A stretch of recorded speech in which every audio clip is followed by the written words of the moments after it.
Good morning. It's good to see y'all today.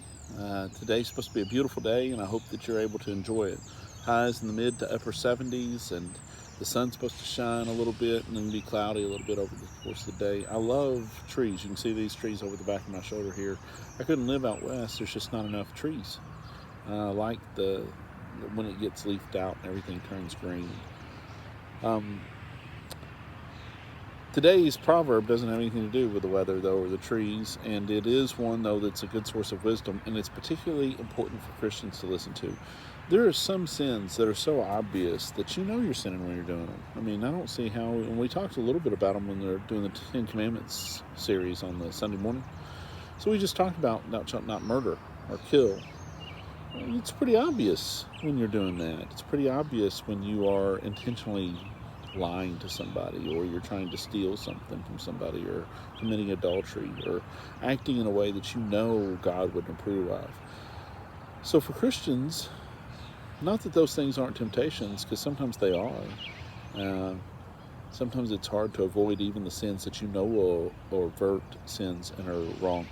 But maybe the more dangerous sins are the ones that are easy to commit and fall into, and you don't even realize it. And I don't mean that you don't know that they're a sin. You don't think you're guilty of them. You have convinced yourself that you are immune.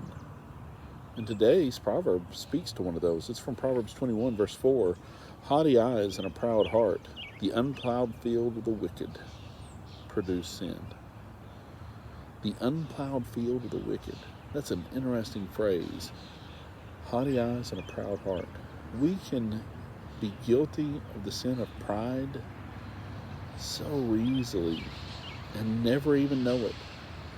It's funny because people who are the most guilty of this, the people around them know it and they don't. So we need to ask ourselves, what does God desire? And what God desires is to humble ourselves and let Him lift us up, to consider others better than ourselves, to become the servant of others. Pride is the silent killer of souls. Like it says, the unplowed field. It's the field that is invisibly prepared to produce the harvest of sin and death. It's not incredibly cheerful, but it is useful. I hope that we listen to God's wisdom and try to seek out and eliminate pride from our lives. Thanks. Have a good day.